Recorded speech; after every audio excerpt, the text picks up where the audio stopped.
بسم الله الرحمن الرحيم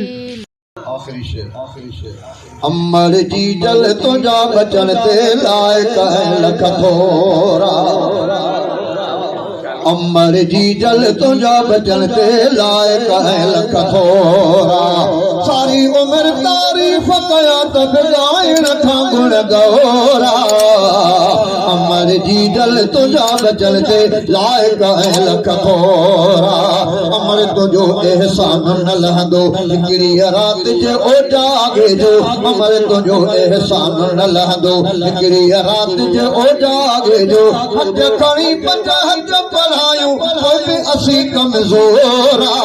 امر جی جل تجا بچن تے لائق ہے لکھ تھورا مجھا سبئی آزار مٹائیں پانجا سبئی آرام پٹائیں مجھا سبئی آزار مٹائیں پانجا سبئی آرام پٹائیں وہ نہ ہو پیٹھو پوئی بھی لٹے جاؤ اگر گھر پیگو نہ ہو رو لاہے بار پچھو ہو کھٹ جے بائیں سا بندی بھائی لوڑی دی کو نہ ہو پیگو پوئی بھی لٹے جا ہر ہر ٹھائیں دورا امر جی جل تجا بچن تے لائق ہے لکھ تھورا ساون تھی جا سیارو کوئی بھی توکھے اولاد پیارو ساون تھی جا سیارو کوئی بھی توکھے اولاد پیارو چیم چی کفا دئی جل تو پٹے مجھا جورا امر جی جل تجا بچن تے لائق ہے لکھ تھورا کون ڈٹھوئی کہیں ڈوہ مجھے دے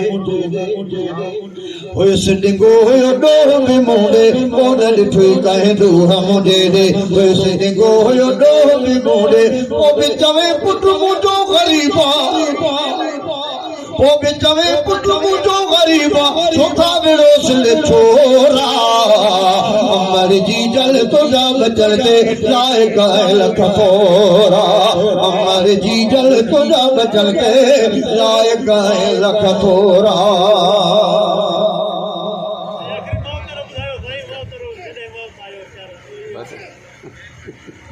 جڏهن موت آئی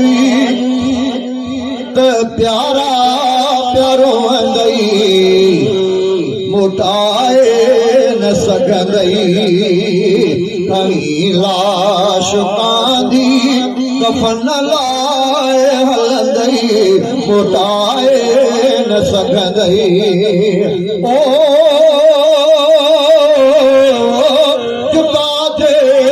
پل بھی نہ تو کھان رہن تھا اوے دوست ہتھڑنے سامیہ میں رکھندئی موٹائے نہ سگندئی اوے دوست ہتھڑنے سامیہ میں رکھندئی موٹائے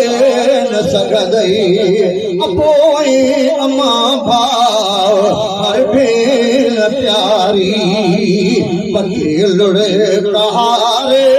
تھی خاموش رہندئی موٹائے نہ سگندئی